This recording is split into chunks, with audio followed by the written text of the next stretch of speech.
Greetings. How are you today? It's good to see all of you. Thank you for being here.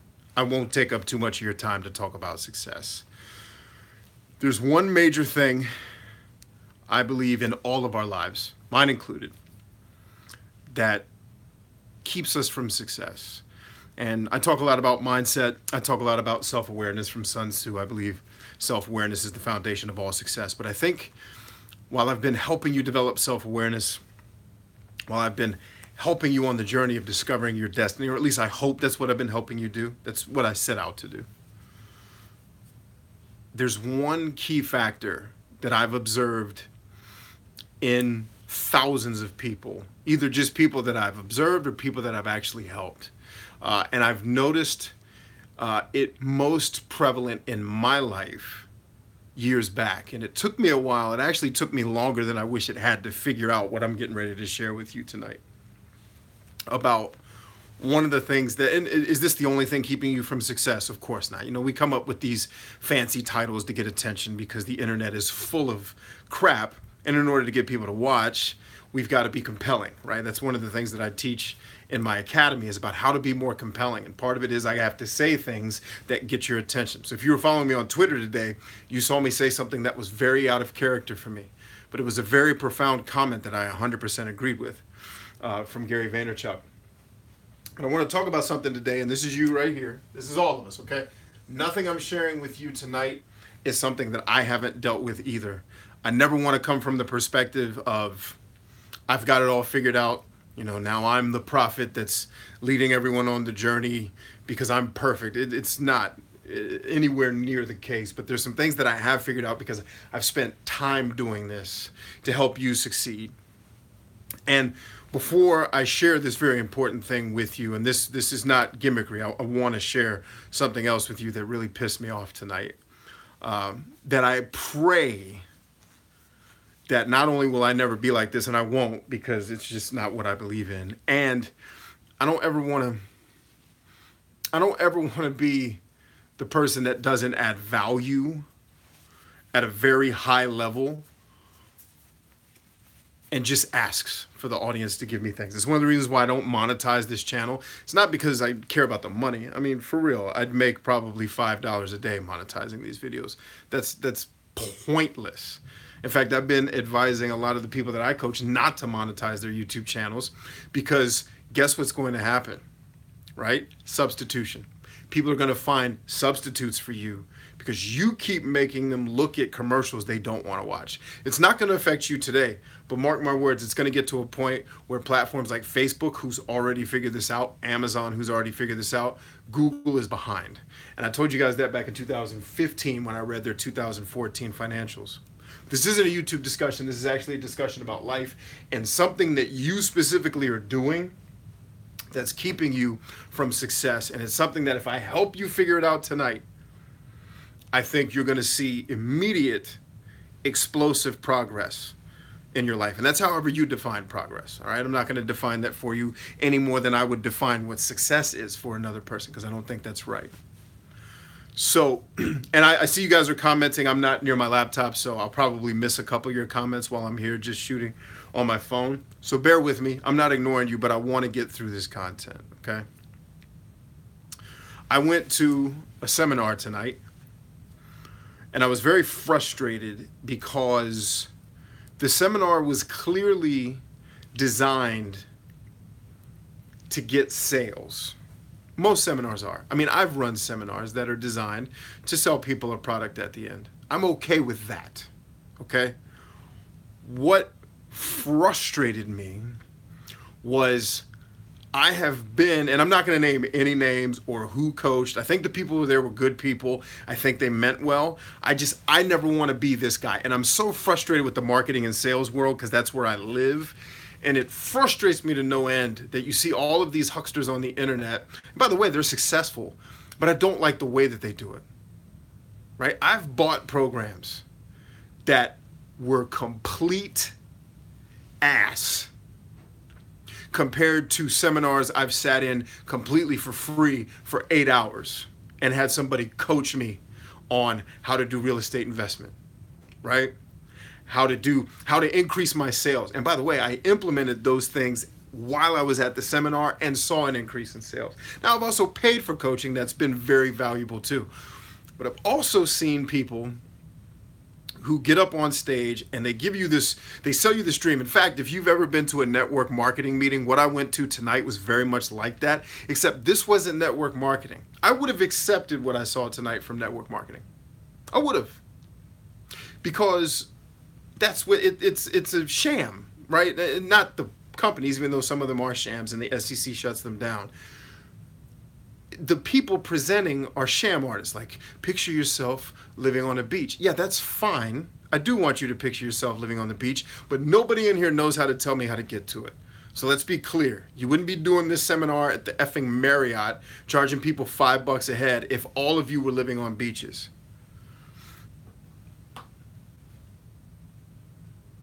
And granted, it wasn't that what was shared wasn't good. It just wasn't great. I've been in 8-hour seminars that are completely free, that will blow you away. What pissed me off about this seminar was that they did give some valuable information, but they gave you just enough to realize you can't do this, and we have all the knowledge.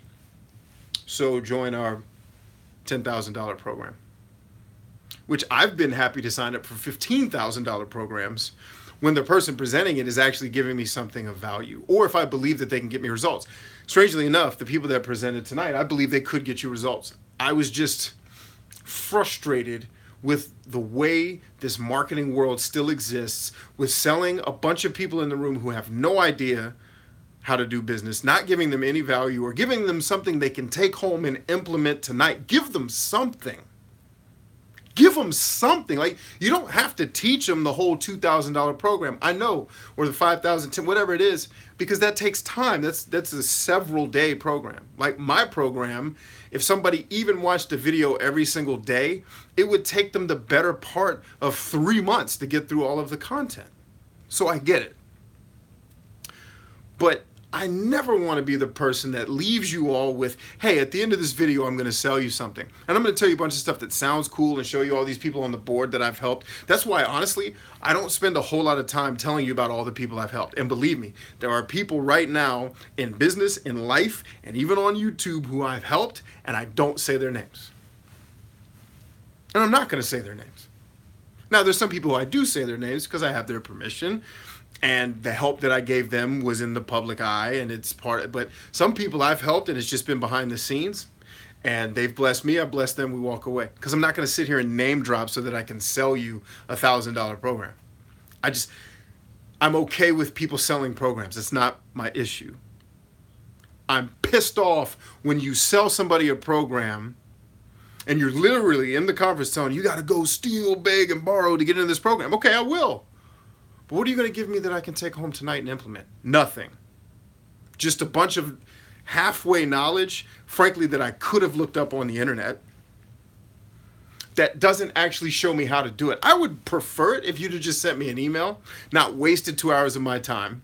Just send me an email. This is, hey, we want to sell you this thing. We're guaranteeing you success. I'm in. Okay, sweet. I believe you're successful. You look successful. I know your name.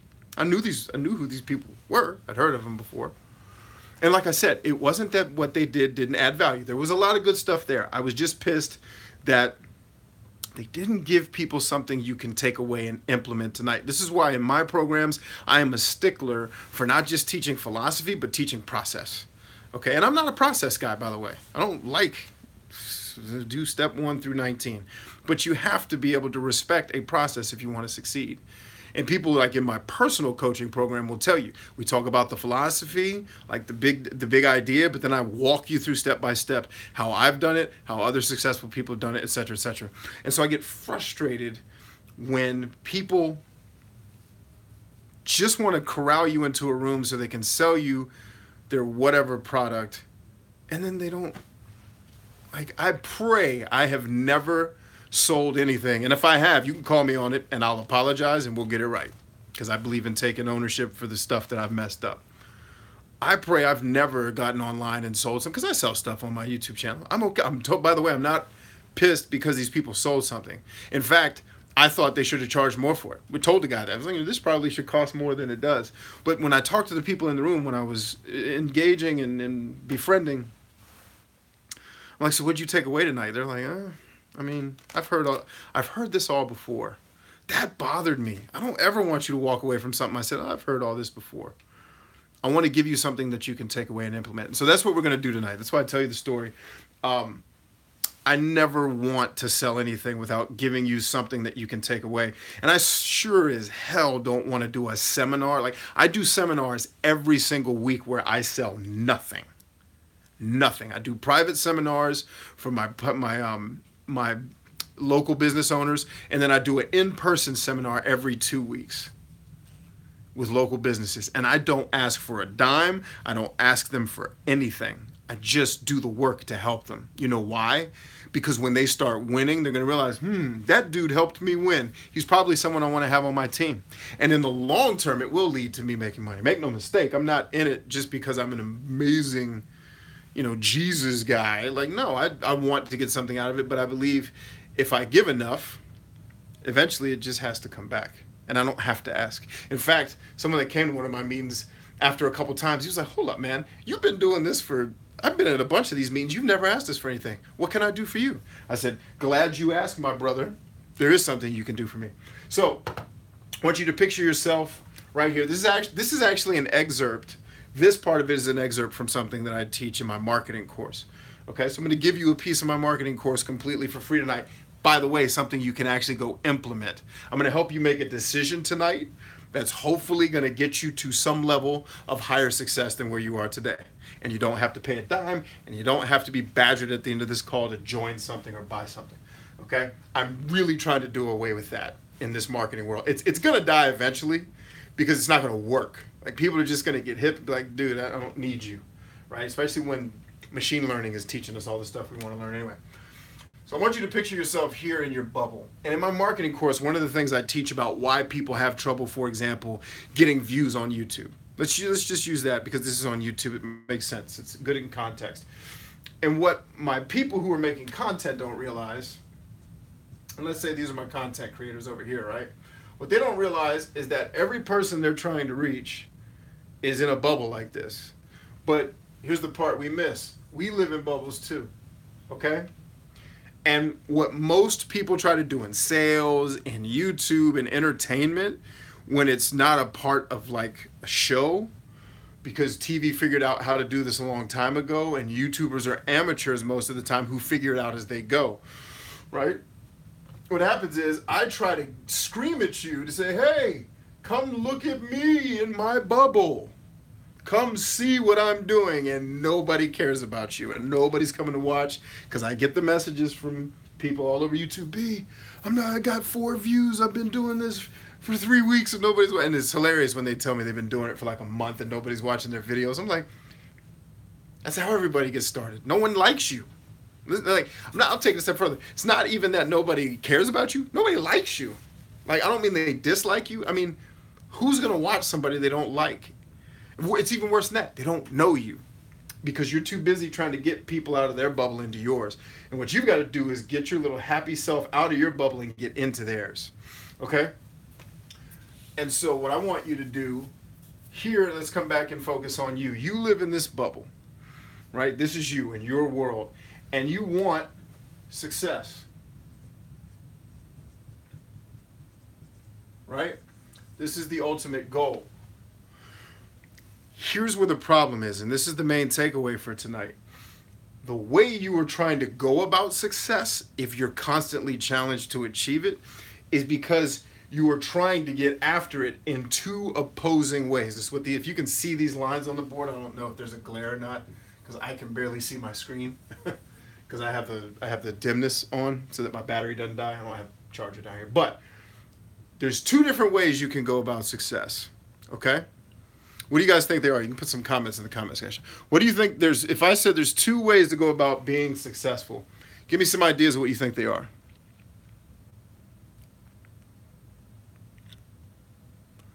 Kimberly says, I don't like that either. I think it's disrespectful and it will come back to you. What you put out, yeah. Ursula says, I bought a program from, I won't say the name just in case what she's getting ready to say is really bad in the past and have no clue how to implement it. Yeah, that, like, especially once you buy the program and you still don't know what to do.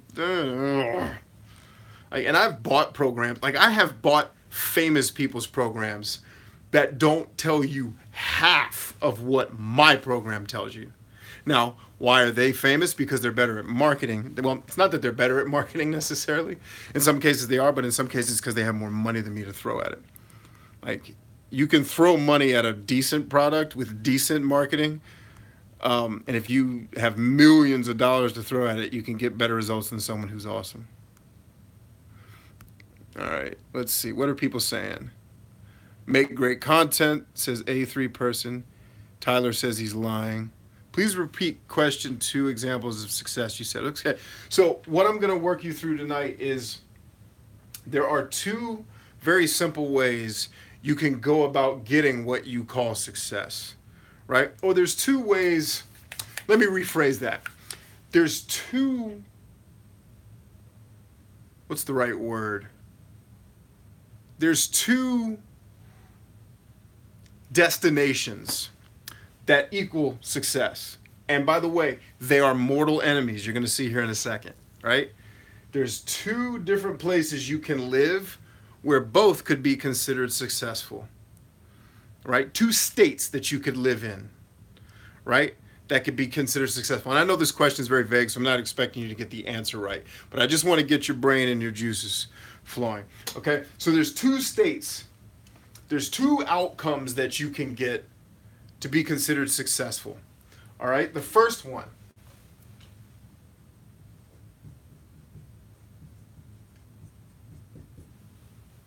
This is something I've been doing a lot of study on and a lot of inward reflection. The first one is security. Okay, and security makes sense because to a degree, all humans need a level of security. We need to know that we're going to have access to food and shelter, right? There's certain things that we want to be predictable in life. That's just a part of how we've evolved as a species, right? So, and neither one of these is good or bad. I just need you to understand that they're opposed to one another, okay? Security, and I should say they're not completely opposed. Do I have your permission to get a little bit advanced with you here tonight? Can I do that? Can I get a little bit complicated? Can I not dumb it down tonight? Is that okay with you guys? Okay, of course. Channel K says, of course. All right, so I'm going to get a little complicated. I know I like to keep things simple because that works in marketing and blah, blah, blah. But I'm going to get a little bit hardcore. I'm going to do some statistics up here on the board, okay? So security, right? Things like, guaranteed income coming in. You got shelter, you got food. You got to have those things, right? You got to have some base level of security, right? And that can be, there's a certain level of security that's successful, right? However, there's also this. Freedom, okay? And so security and freedom, what I need you to understand is at a certain point, they become mortal enemies. And here's what I mean by that. If you've ever seen kind of the law of diminishing returns, you've seen this bell graph before, right? And there's a point where you can pursue something for so long, right? And then there's usually a graph here that says you're doing an action, it's getting good and good and good and good, but at some point, what you're putting into the system, the fuel you're putting in, starts getting less and less and less and less results. You see this happen in advertising all the time. The more money gets pumped into advertising, the less effective it is. And the reason why is because there's more people putting the money in. So you're having to fight for attention. Okay? What most people do, right, is they want freedom. And this is what I need you to understand. Let me go ahead and like I said, you got to have some level of security, but let's assume you have a level of security that's acceptable, right? What I find with most people is they say they want this, right? Would you say that you want freedom?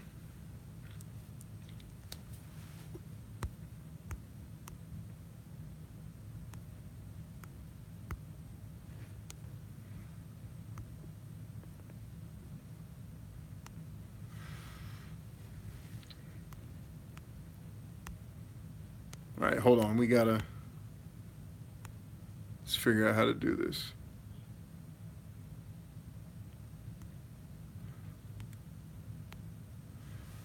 All right, so Chantal says humans need both, and you do.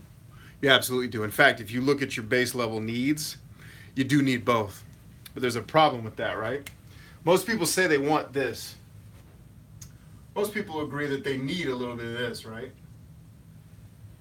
But what you need to understand is that these two forces are opposed. And you can see this in markets too. Like, you can either have tons of regulations on a business, and that limits the business's freedom to take action, or you can give a ton of freedom to the business, which limits the security. The business could actually go and do things that could hurt people, right? So these things are opposed to one another. But what most people think is, by pursuing this one more, it's going to lead to this. It's like, I want to be free, I want to be free, I want to be free.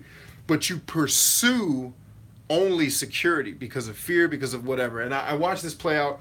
This happened to me years ago in my career. I tell the story all the time about the first job I ever had where I made six figures. And it's funny because you use the term six figures and that sounds like an insane amount of money to people. It's really not, especially depending on where you live. Like, if I lived in Catawba, Georgia, making six figures would be like a millionaire. Where I live, making six figures, depending on where you are on the six-figure scale, is like, it's better than working at Taco Bell, but it's not really that much money because the cost of living is so high, right? And I pursued that job out of security. But what I need you to understand when it comes to self-awareness is, which one of these are you wired for, right?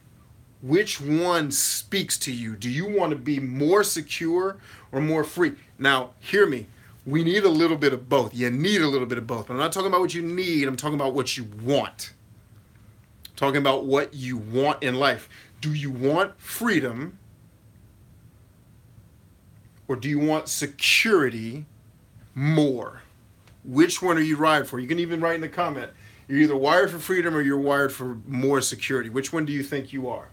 And I'm going to show you why you're having challenges. Okay? And it all comes down to self-awareness, right? Kimberly says, I want freedom all the way. Who else? Who else has something to say about it?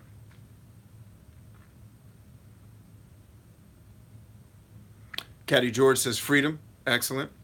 All right, and remember, in this example, let's say that your base level of security is taken care of. All right? Say you're not starving to death, you're cool. Once you're here, do you prefer to have security and guarantees and life is just going to be a cakewalk, or do you prefer to have freedom? Let's see, who else is talking? Freedom 75%, security 25%. Okay, good. I like that. We're getting mathematic on it. Enough security to be able to be free. Okay, yeah, so that's what we're talking about down here. Let's assume that you have enough security, but now do you want freedom? Kimberly says she doesn't make enough for the freedom yet. Okay, so we need to change that. Stephanie says both. Now, but remember, Stephanie, that point of diminishing returns I drew. If you're pursuing both equally, at some point, you're not really going to have either, okay, and you're going to be frustrated. So you got to figure out, once you have your base, like I said, you have your needs met. Now that your needs are met, what do you want? Do you want a ton of security? And let's define it. Like, do you want a job that's guaranteed to pay you this much money and you're guaranteed to never lose it? You got insurance, you got stuff, and et cetera, et cetera. Your income is predictable. Your family life is predictable. You're not a risk taker, okay? Like, you're not trying to become a millionaire or billionaire or something like that.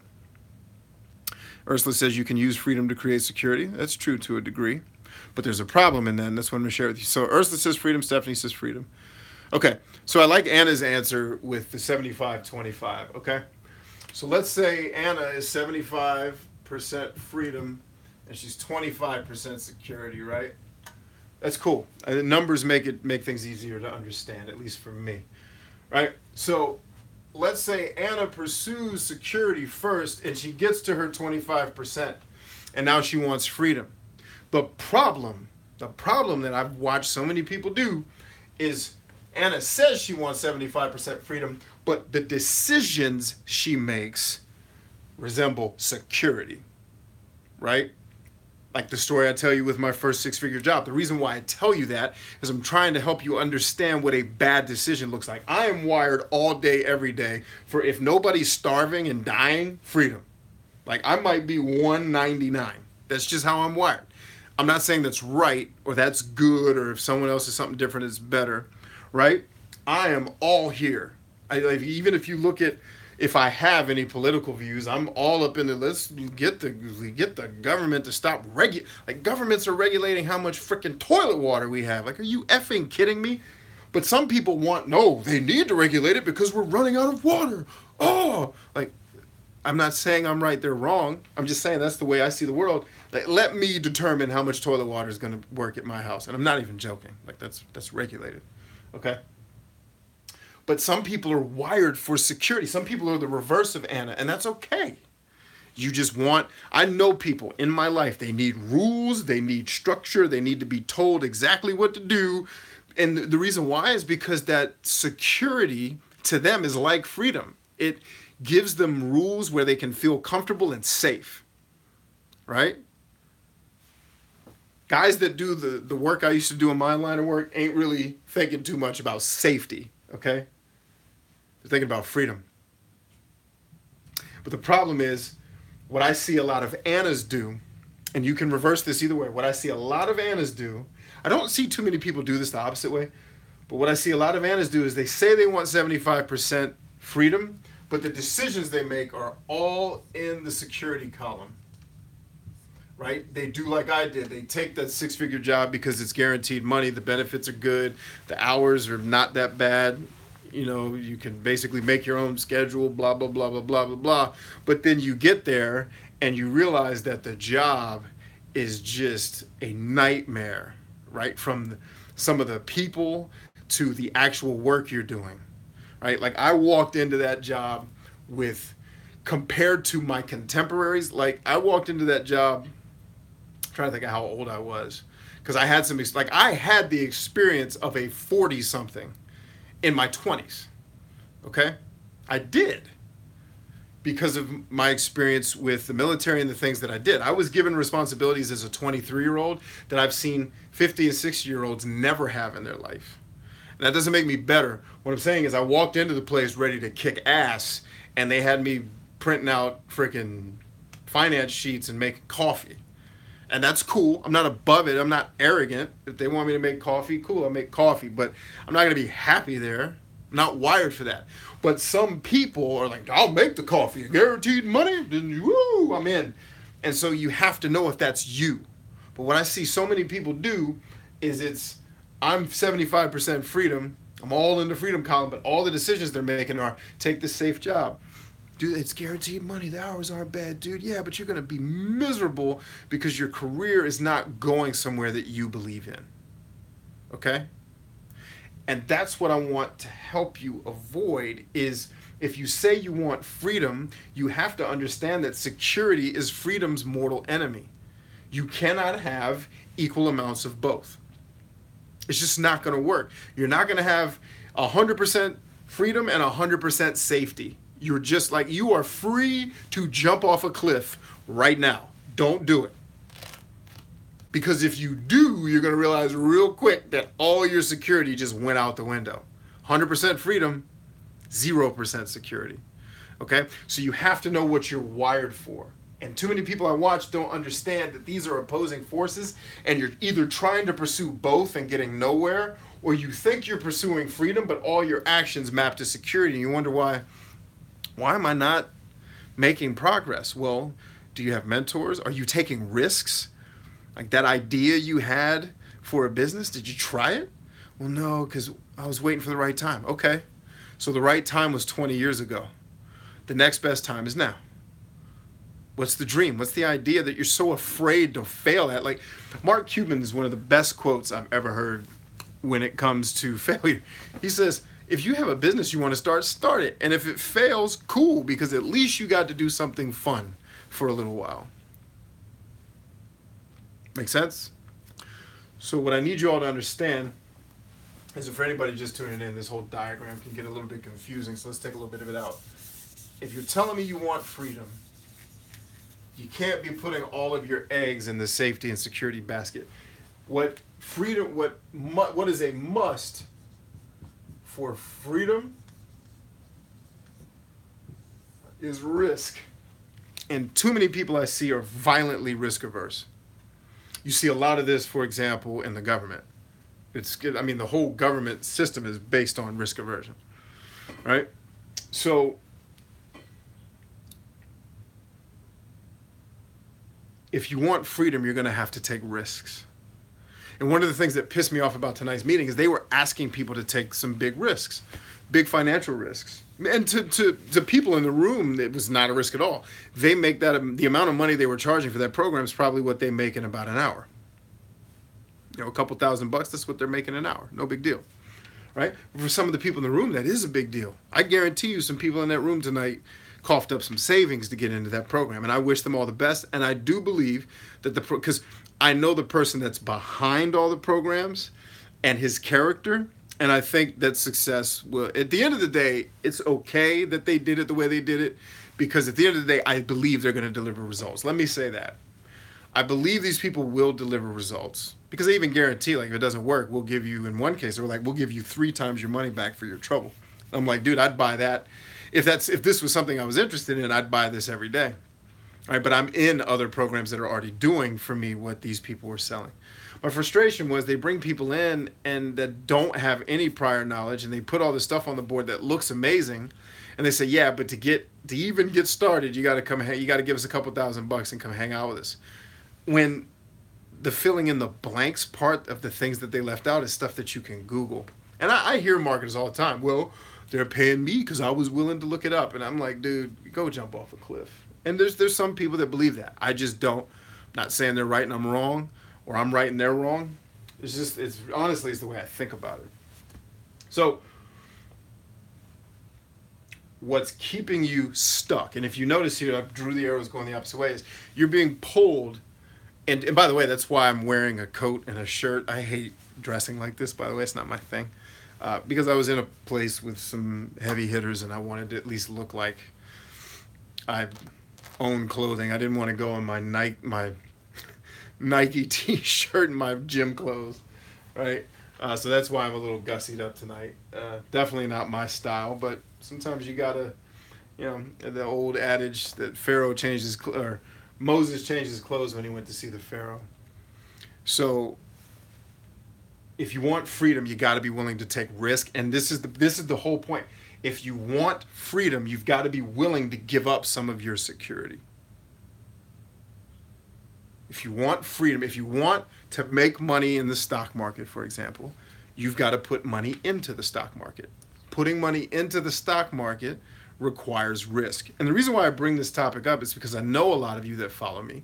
I read all your comments. I respond to most of them if a response is warranted. Sometimes it's not. Sometimes I just read it and click the heart and keep it moving. But so many of you talk to me about your dreams and your aspirations. You had parents that told you that your dreams were stupid or delusional, and you can't pursue that because there's no money in it. Security. By the way, this is most of the world, just so you understand.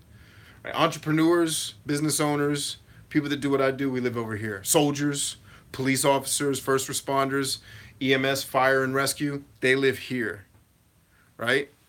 Most of the world lives here. That's why there's so few people in those professions, entrepreneurs, police officers, soldiers, right? Because you have to be drawn to taking risk to get a bigger payoff. You have to be drawn to it.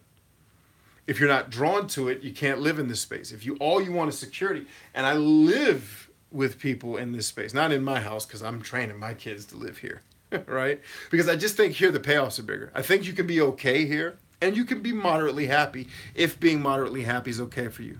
But I don't think you can live large by totally just because when you pursue only security, like there's an old proverb or an old story, it's not really a proverb, where Jesus in the Bible talks about the farmer that gave out the talents to his servants.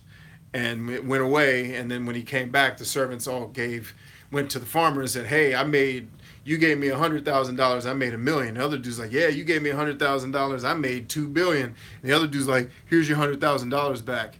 And he's like, "You're an idiot. I gave you money that you could have gone and made something out of. You just sat on it." Security. And then people wonder, when they're so drawn to security, why they don't get ahead is because you're not taking the risk. Right? You don't get up on stage and be a performer if you're not willing to risk getting up there and sucking. You don't get to enjoy running a business that makes money unless you're willing to fail at it. Joel Salatin said that best. He said this actually, if you can look this up on YouTube, it's a great interview. When I was doing my Millionaire Mentor series, I was going to actually use a clip from this video where Joel Salatin's at Google, and he said, anything worth doing is worth doing poorly first. Right? Because you gotta learn to crawl, then you learn to walk, then you learn to run. Your business isn't just gonna run when you first start it. Your first year in business, you're gonna take an L. Coca-Cola took an L, and by L I mean you're gonna lose money, which is part of the game. So many people don't even understand that losing money in business actually isn't a bad thing at first. You don't want it to be that way forever, but you may be losing money to build infrastructure and technology around your business so that it can eventually become profitable. I think Elon Musk lost how many million building PayPal before they turned a profit? Because he was willing to take risk.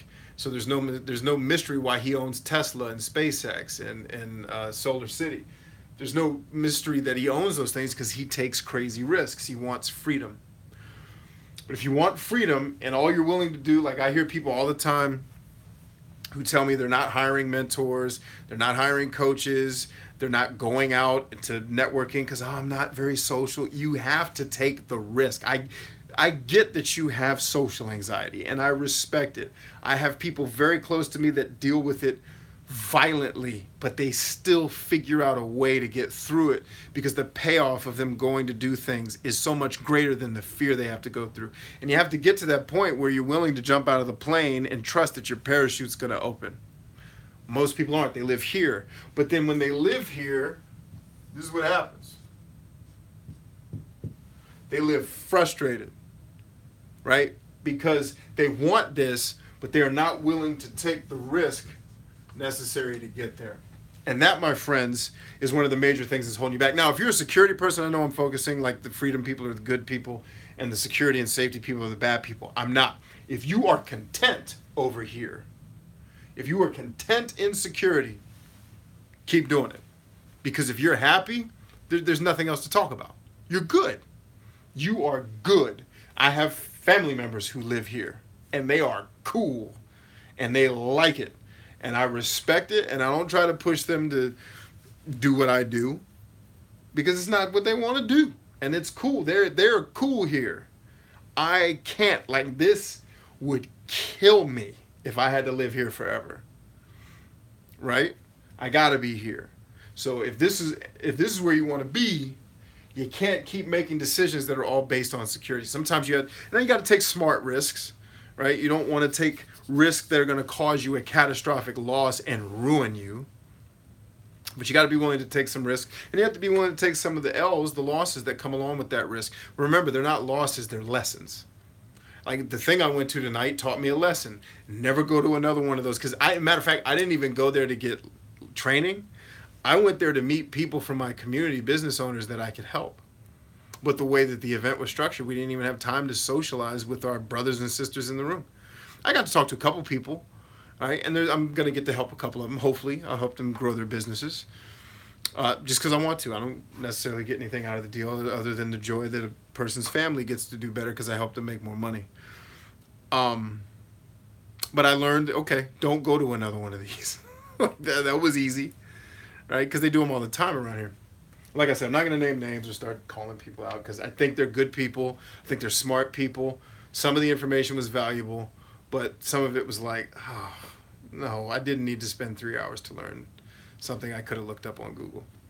And you didn't give us anything that we can take home and implement now so that we can prove your model and say, that tip he gave me actually worked. Let me jump in and make this thing happen. And that's something, the reason why I brought that story up is because I pray that what you're getting out of the content that I'm making is things that you can implement in your life now that are actually helping you without having to pay for it. Do I have paid programs? Yep, I certainly do. I have programs that I charge money for. And I'm totally okay with it because I know for a fact that there are people who charge more for programs that don't teach half of what I teach. Because I don't just teach, you know, here's 3 steps to make a better YouTube channel. Like, I actually get in the trenches with you and help you build it for you because you're different than me. Like, my goals are different than everyone else's. You know, for example, people ask me, yo, why don't you have more followers? Because I make long-term decisions that in the short term don't get me the attention that I will have in the long term. Right? Because I have a very specific vision that requires me to do things. Like I'll give you an example. Like I considered getting off of YouTube simply because I know my strengths and I know where I'm really, really the most powerful. And I don't think YouTube is that platform. And I didn't I'm leaving YouTube because I won. Like I built a bigger following for what I do than I help other businesses excel past what I do, right? But it has nothing to do with my success or failure. It has everything to do with, is it the right platform for what I'm trying to do? To be honest with you, the only real reason I stuck around on YouTube is because I was seeing you guys getting some benefit out of it. But the things that I'm building off of YouTube are so much more valuable. And not all of them cost money. Some of them are free. That's where I'm more powerful and effective. But I was like, well, if I completely get off YouTube, that's why honestly my content slowed down. It's like if I completely get off YouTube, I'm going to leave some people hanging that just prefer to see me here, right? Again, not mad at algorithms or monetization policies. I don't even monetize my channel. I don't care, right? But more this, like, what I know specifically how to build viral content. In fact, I coach on it. But the way it works on YouTube is not necessarily something I want to do, or even really right now have the bandwidth to do it right. And so I considered, maybe I'll just kind of let YouTube lapse and I'll focus on what I know I'm really, really strong at, which is more passive conversations versus forcing you to sit here and watch me. Like all you have to do is look at my live shows and look at the numbers they do. And you can tell, like, those of you who come on these shows will agree. And by the way, if you disagree, write it in the comments. I'd love to know. You'll agree that when you come to the live shows, I'm pretty compelling, right? Like, I'm charismatic. I actually care about you guys and want you to win. I think you get that from me. At least I hope you do. That it's not an act, right? I've been on teams where I knew the people who fought with me would die to get me home, and I want to bring that to the rest of the world because it does. By the way, it doesn't exist out here. This is one of the hardest parts of being a combat veteran is living in a world where you know you don't have that camaraderie anymore, but I want to bring that camaraderie to you. It's something that I care about. You'll agree that I'm very charismatic, but the way that I'm doing it is not the way YouTube wants it. So I had to ask myself, security would have been, well, if I get off YouTube, it's not going to hurt me because, my YouTube revenue and the YouTube that I draw from, or the revenue that I draw from YouTube is not very high. So if I left YouTube tonight, it's not going to hurt my money at all. The few people that find me through YouTube content that actually buy things from me, it's not a huge number of people. And that's okay. You don't need to buy anything from me.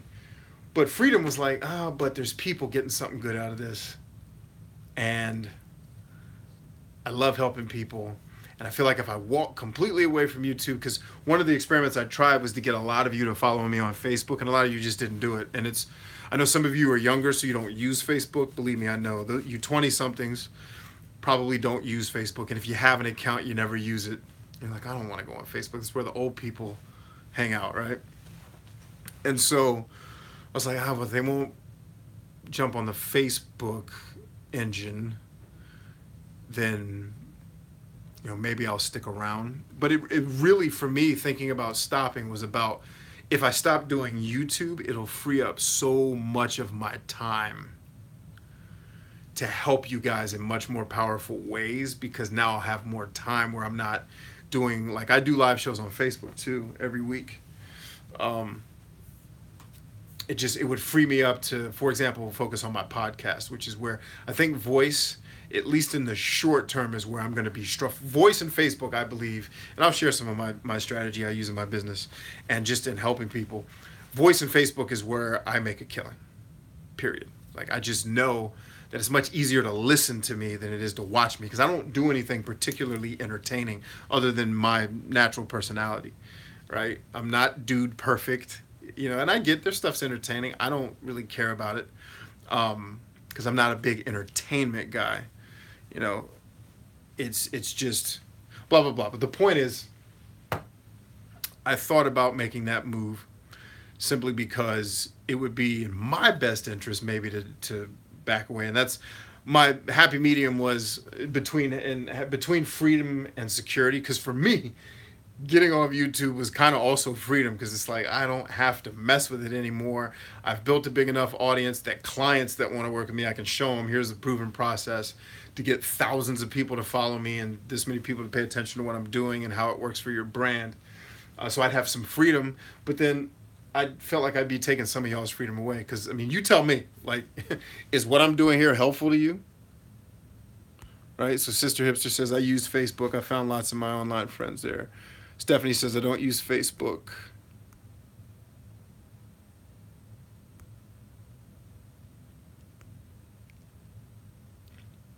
So Anna says, the business of child development far outweighs the awareness of child development. And that's the battle I fight daily. My students, YouTube, help work with me here, are worth my compromise. Yeah. Do both forms of success just require methods of discipline more or less flexible than the other? So it's not so much about discipline, it's about decision making. So are you saying you want a ton of freedom, but you're not, for example, you want freedom, but you're not going to invest anything in Bitcoin because it's risky, right? And I'm just using Bitcoin as an example. Like, I want a ton of freedom, but I take no risk. It's like, I use the stock market example because it's the easiest one to illustrate. It's, if you want a big payoff, you got to put a lot of money in the game and take a big risk. The risk is you can lose that money or lose a portion of it. The gain is you can get this huge payoff. But in order to get there, you got to take a much bigger risk. People who are security minded, by the way, I'm not saying one's better than the other. I'm saying figure out which one you are and then make decisions in accordance with which one you are. That's the whole point of this talk. And I wasn't even going to do a video tonight, but I was so freaking fired up about this conference that I went to that pissed me off. Anyway, it's making the right decisions. It's all about optimal outcomes, right? You want security, then make security decisions. If you want freedom, then make freedom decisions. And by the way, security and freedom can be situational. If I have to go into a bad neighborhood, I'm going to err on the side of security and leave my kids home. I'm going to choose security 100 times out of 100 in that. And my actions are going to map to security, right? You're not pursuing one or the other. It's knowing where you fall in your situations in life, knowing which one you want, and then making the decisions that get you to freedom. When it comes to finances, I want a lot more freedom, so I'm willing to start a business and take a lot more risks, right? When I first started my business back in 2004, I took an L. I was working a 40-hour-a-week job and 40 hours on my business. Like, I didn't sleep, and I made a couple $1,000 on my first project. It paid well, but not for the amount of time I had to put into it. If I had known what I know now, because I took a risk and hired people to teach me, and took a risk and asked people in my life to teach me who I didn't have to pay, those were risky things. But I did it, and then I learned, and I got better. And here we sit. Some of the things I teach, one of the things I teach in my social media program is how do you go from making $5 a month on YouTube to making $15,000, right? Like, how do you go from $5? How do you go from making, $35 a year on YouTube to, in 1 year, just off of, some part-time work there, you make 15, like, who would like an extra $15,000 just dumped in their bank account, right? Because like I say, YouTube is by no means my primary source of income, but it was a nice bonus, right? I was able to buy some diapers just with a little bit of extra money that I earned on YouTube. That's something that I could say I did, but it was because I was willing to take the risk and build the systems and test the systems and watch the systems fail and lose money up front to make money down the road. You know, if that's not you, then you got to know that so that the decisions you make map. Stephanie says, thank you for the stream. Good night. Thank you, Stephanie. Thanks for coming out.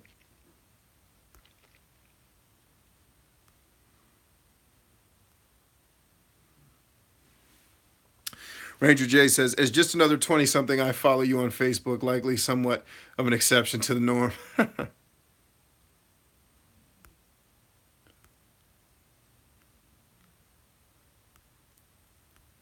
Anna says, brother, yes, don't stop now. Yeah, so I don't know that I'll ever stop on YouTube.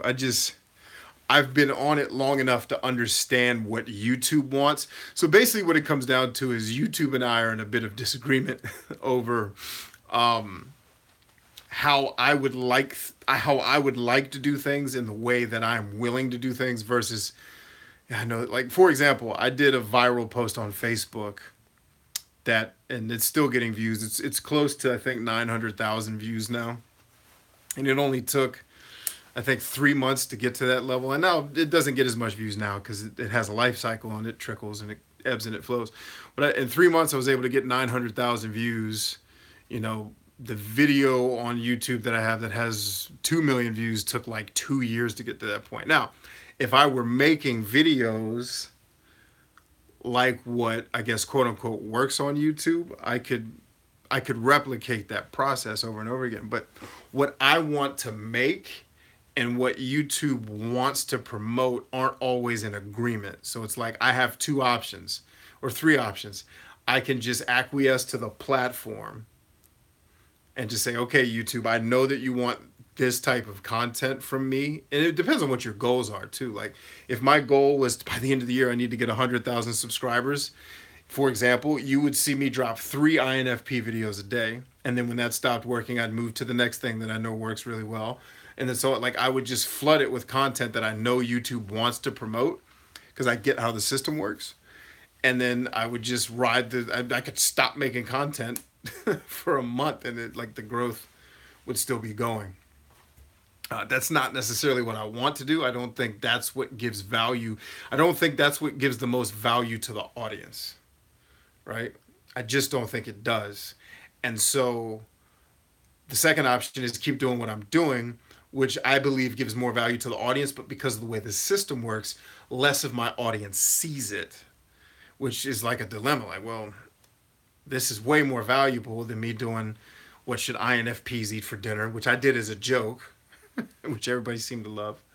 And what time should INFPs take a bath? Like I could totally play that game, get views, and it would work for a while until people caught on that I was being a jackass and stopped watching it. But YouTube would certainly promote it. There's a couple other keywords that my channel kills for that I can play that game, but it's like, oh, that's not what's best for my audience.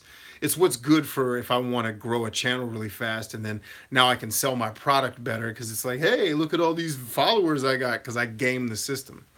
But I mean, do you want me to teach you how to game the system, or do you want me to teach you how to make valuable content that actually changes people's lives, right?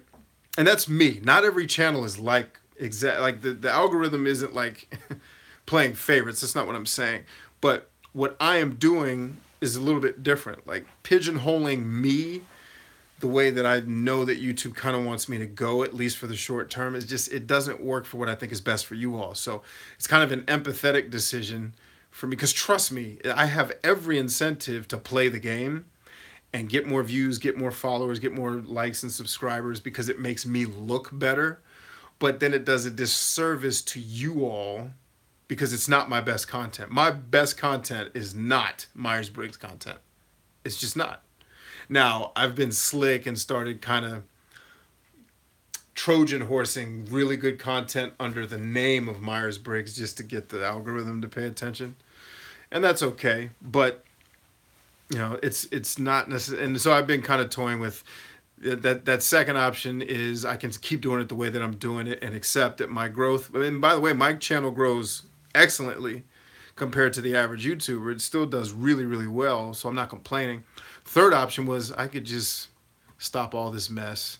And I could focus all my attention on Facebook. I could murder Facebook in 6 months. Literally, like I had a post today, had a post yesterday that I got to thousands of views overnight.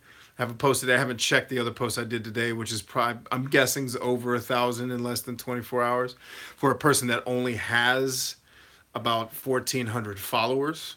That ain't bad. Like that's 100% attach rate, but that's because I know how to use the system, and Facebook gives me the opportunity to take very specific content that's very valuable and get it in front of that specific audience. YouTube works more on the citation rules of Google's algorithm, which is, well, you have to build authority for this thing. And if you want us to show this to people, you have to build authority. Well, YouTube, the way I get authority is watch session time. And to do that, I have to get views. So this really awesome piece of content that I made, because it's not about something that's trending, and it's something that not everybody is looking for right now in the moment, then my content gets basically penalized for that. And so it's like I could just go to Facebook and literally, I could do this daily on Facebook and get to the point where I'm getting tens of thousands of views to hundreds of thousands of views every single week, versus waiting for YouTube's algorithm. Like I have planted things on my YouTube channel that will be really big, but they're early. The audience isn't looking for them yet, and YouTube knows that. So it's like, I'm not going to promote this thing you made. Nobody cares about it. They will. Give it about, I'd say give it 6 to 18 months and people will be flocking to YouTube for that. And my content will be there. But, those are the things that we face. So which decision do I make? Well, I'm a freedom guy, but I'm also empathetic to the fact that my whole mission is to help people. So that's an example of how do you make the decision. Like the safe decision, the security decision, which would work better for my business and my brand. And this is, I'm telling you this whole story to drive home what I'm saying here. The safe bet would be keep making the content YouTube wants me to make so that I can get the views, get the subscribers, get yelled at by a bunch of people that take what I say out of context, which is fine. That's part of the game, right? Or keep making what I know gives you all the most value. And even though I know only a third to maybe an eighth of the people are going to see it now, don't worry, it'll blow up eventually. Then I take a short-term L. I get a long-term win out of it, but I give more value to people who are actually paying attention. Or just bounce and go. Like the full-on freedom choice would be like, okay, I've done the YouTube thing for a while. There's some things I wish were different about the platform, but my wishing isn't going to change that, and fussing about it's not going to change that. I could bounce and be totally fine, but the partial security in me is like, yeah, but there's people who I believe are getting benefit out of it. So I'd feel like I'd be leaving you hanging because you don't want to follow me all around the world. And you shouldn't have to. I mean, I'm not going to demand that you follow me on every social media platform. I mean, you should, because I add a lot of value on other platforms that I can't do here. Like the thing that did 900,000 views and likes and blah, blah, blah on Facebook, I couldn't do that on YouTube. It wouldn't work. It would not work at all. On Facebook, it will. So, I went 60-40. I was like, that's 60 freedom, which is I'm going to do my thing and do what I know is right by the audience. But 40 security, because the 100% freedom guy in me, like when I talk to my team, I'm like, do you guys think I need to stay on YouTube? Because I don't necessarily, for what I'm doing right now, like I could come back to YouTube in a year or two when I've better established my brand on platforms I'm stronger on. So these are strategy discussions that we have. But you got to know who you are so that you know you're not spinning your wheels trying to chase both. Because remember, freedom and security are polar opposites. What questions do you guys have? I'm about to get out of here. Earlier, RJ asked, so my values have to coincide with my goals and decisions. B, I'm interested in your point of view. Yeah, 100%. Your values have, or rather, your goals need to be aligned with your values. 100%. Nigel says, I'm 23 and I use Facebook religiously. Yeah, I'm aware. So it's funny when you make comments on the internet. This is something that I notice a lot, and I'm not picking on you, Nigel. I'm just using you as an example. Something that I notice a lot when I make Myers Briggs content, I'll say, this might be one of the reasons why INFJs are struggling with relationships, right? That's one of my hot videos right now. And it's funny because I do my best, even though I think it should be general human common sense understanding. I do my best to let people know, hey, take what I'm saying with a grain of salt. It's not going to apply to everybody. And I'll say a thing based on my own observations and study. That's completely wrong. I am not like, dude, I get that there's exceptions to the rule. I'm not saying all of you, if like all I want to say to people is, if the shoe doesn't fit, you don't have to wear it. It just doesn't apply to you. So I'll make a slightly generalized statement, assuming that people are smart enough to realize, hey, this isn't going to what he's like. I make it clear in so many videos. This is my observation, and I believe Myers-Briggs is fundamentally flawed, at least the way people are using it. So take what I'm saying with a grain of salt. But there is some validity here because these are things I've watched happen, and I've talked to lots of people who share things with me, and then I comment on it. It's like, well, this is idiotic.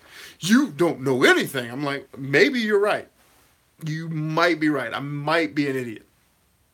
Or am I not? And it's just funny, like people, anytime you say something that doesn't apply to a person, that cognitive bias kicks in. It's like they have to, no, I am not in that group. Like, it's cool. Like, I know not everybody who's under 30 or 27, not everybody who's under 27 avoids Facebook. I know that, but a lot of younger people do. I mean, I have a group of younger people that I get to question every year. I give them a survey because I go to this vacation spot with my kids and a lot of other people's kids, and inevitably we'll all be in a group setting just talking at the camp. And I'll ask the kids, like, tell me what are your behaviors on social media? So a lot of the things that I'm teaching are things that I'm actually going on the ground and asking people how they behave, and then taking that data back and kind of crunching it and saying, is this statistically relevant? Probably not, because I only asked 12 people, but there's something here for us to at least discuss and further investigate. So yes, your goals need to definitely be tied to your values. 100% is the answer to the question. Crims says, B, my option, maybe focus on quality over quantity. It feels like you are trying to get a lot of people to follow you, and it's slower than what you expected. Maybe quantity is not always the goal. No, I'm not worried about people following me. In fact, I make way less content now than I've ever have. And I'll take whole months off, just not make anything. When I have something to say, it's, to me, it's the quality thing that I have to say at that point. But make no mistake, in this world, you have to have quantity. And it's not so much about followers or subscribers, because I mean, I think it's pretty obvious the way I behave on my YouTube channel. And I don't mean my behavior. I mean the way I do YouTube. It's obvious that I'm not chasing subscribers. Because my point there is, if I were chasing subscribers, I would behave very differently. And no, I don't have any really preconceived expectations. Like, my expectations are not disappointed. In fact, I would argue that my channel is actually doing a bit better than I think it deserves, because of the way I'm using the system. Like, I think YouTube has given me some grace that I don't necessarily deserve, but the algorithm has seen value in what I'm doing, because make no mistake, YouTube is tracking the engagement that I get, and that's very high. And in fact, I care way more about what happens off of YouTube than what happens here. So no, it's not so much about followers. It's about what is best for me and my audience. What's the win-win situation? I don't necessarily need YouTube for my brand right now. So I considered either scaling back, which is what I decided to do. I actually scaled way back from what I was doing. I went quality versus quantity, which is part of the reason why I think I'm doing better than I deserve. But The other option was to stop simply because I can add the same value in different ways, for example, through podcasting. Because I've had people who listen to my podcast are like, you need to be doing this every day. Like, dude. And I'm like, I can't do it every day because my focus is on a lot of these other platforms. And even though I have a team of people who are helping me, there's only so much that my team can do as well. Like, they can't make my podcast content. They can help me edit it and upload it and that type of stuff, but they can't be me, right? So, and they help me schedule shows on other people's shows and stuff like that. But it's more about doing what's optimal for me and my audience. And what I decided was I will do the happy medium. What's optimal for me might be taking a break from YouTube. And because and again, I think the distinction here is it's not about followers. It's about I could get this content. And in fact, my editor is helping me get ready to start doing this. The content, for example, that I can get. Matter of fact, let's just make it specific. I don't even have to be vague. The Hexaco content that I'm doing right now on YouTube gets, at best 1,000 views, which ain't bad for a channel my size. On Facebook, with no money, I could easily 10x. I could get 10 times. And I'm not talking about followers. I'm talking about this is really, really helpful content. And because YouTube doesn't have an incentive to really get it in front of people yet, it's going to take time for the search algorithm to start to respect. Because right now, if you search Hexaco on YouTube, I'm the guy that comes up. Like I've done the right things. But right now, YouTube doesn't have an incentive to show that to a ton of people because the algorithm, the AI is smart enough to know not a lot of people care about this. On Facebook, a ton of people care about it, but they're not going to YouTube to find it. On Facebook, I can go get the people who care about it and get the content in front of them. And thus, it's going to be really helpful for them. That's what I mean. It has nothing to do with, I got to get to so many followers. I use the subscribers example to say, if my goal were to get all of these subscribers, I would behave very, very differently, right? I would behave very differently on YouTube if that were my goal, but it's not. Like, my goal is what's going to happen in the next 20 years, not what I'm going to do in the next 6 months. So hopefully that made sense for you.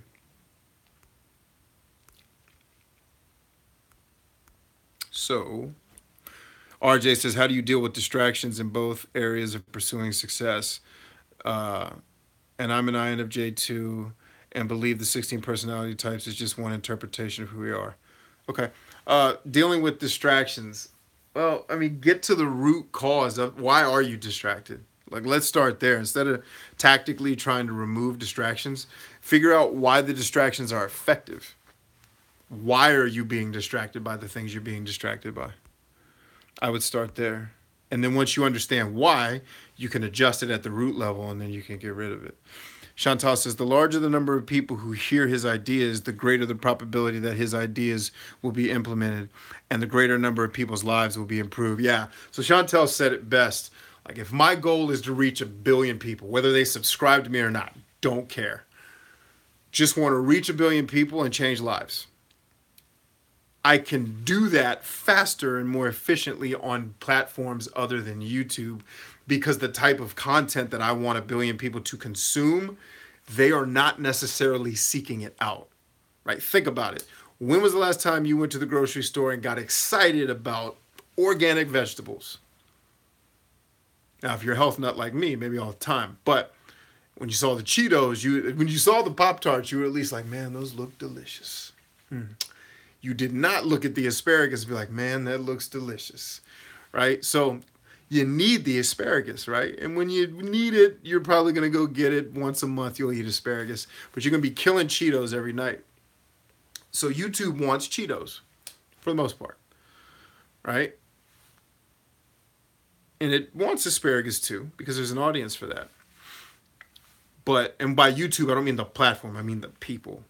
When you come to this platform, you have certain expectations, right? And most people, 9 out of 10 times, are going to look for Cheetos. That one time, they're going to look for organic vegetables because they're usually, when people come looking for my content, there's a need. Like, that's why my engagement's so high, because I create content around people's problems. coming from research. It's not like my videos are not just pulled out of thin air. They come from me doing research, observing, and asking questions. And so I know people's needs. And so when like people find it, they're like, oh, this is exactly what I'm going through. I'm like, I know, because I've been paying attention to you and all of your friends for the last 6 months before I created this. So, and when they find it, it's extremely helpful. But what if I had a place where I could create the content and get it in front of you without you having to come look for it? And I wouldn't have to spend a dime to do it. You do that 10 times out of 10. And so that's the distinction between Facebook and YouTube is YouTube, you must acquiesce, like depending on what your goals are, you're going to have to acquiesce to the audience versus, and what the audience wants right now. On Facebook, I can go find the people who I know want what I'm making, and I can make it for them. Like I can tailor make content for people who are specifically, looking for something, and then get the view count matters to me because that equals how many people I'm helping. Not I can go brag to a client, hey, I got 900,000 views on this post today. Like, sure, that's clout, but that's the bragging rights aren't about the fact that I'm awesome. It's about I reached 900,000 people and they got something good out of what I did. So good that they shared it with thousands of their friends.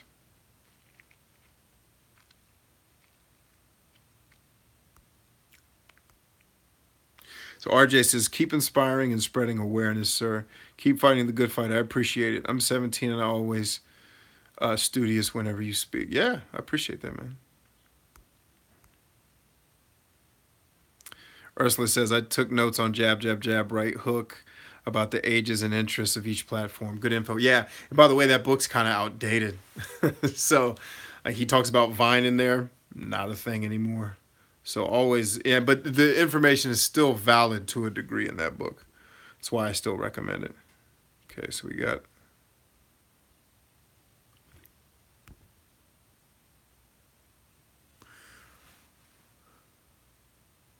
So Her Majesty Barebone says, your channel is doing great. My art channel, not this one, has 21 vids and 2 subs. Quality, quantity, both are better than nothing. Sure. And keep in mind, when you first, like, if this is your first rodeo with making video or doing social media, when you first start, no one's going to care. And you got to learn the ropes. You got to get good on camera, et cetera, et cetera, et cetera. Like, there's a learning curve. And so it takes time before, like Tim Schmoyer didn't start his first channel didn't have 300,000 subscribers. He learned, right? My first channel, I don't think had any subscribers. My second channel probably had 3 subscribers who were my family members, right? My third channel, which is the one most of you know me for before this one, has almost 15,000. I don't even make content for that, and it's still growing, right? And I still sometimes make content, but it's rare. It's like once a month. This channel, I make a couple videos a week, and it's doing, compared to what a typical channel has to do, this channel does really, really well. But yeah, me telling you that is don't be discouraged. We all go through that period where there's no growth. And what happens is most people try it and like, oh, that didn't work. And then they quit. Well, it's like, you got to get good. Like you have to spend the time enough to get good. So, and yeah, one of the challenges with art on YouTube is it's usually people trying to figure out how to do art. So I would look at that angle. Like if you're doing artwork, like speed painting, do like Bob Ross and actually teach people how to do it. Dominic Moran says, why is Vine not a thing anymore? Snapchat and Instagram. RJ says, thank you, man. What he's talking about, Ursula. Cool. All right, y'all. I'm going to bed. It's been real. Hopefully you got something good out of my brainstorm tonight. Remember, you need to, if you feel stuck, remember most people either want a large level of safety or they want a large level of freedom. You need to know which one you are so you know how to make decisions that get you closer to it. What I find with most people is that they swear they want freedom, but then they take no risk. They want freedom, but they pursue security, and then they're frustrated with their results. That's what this little angry face is about, right? So they want freedom, but their actions pursue safety and security, and then they're frustrated. And that's so many people, especially with the personality stuff I've done where they're telling me, I want to pursue my dreams, but I feel like I can't. because you're pursuing security. Nobody gets a dream without taking a big risk. It just doesn't happen. So anyway, friends, I love you much. Remember that we are stronger than I. And I will be broadcasting tomorrow and with our regularly scheduled live stream. So I'll figure out what we're going to talk about, and we'll have a good time. Love you guys, man. Have a good night.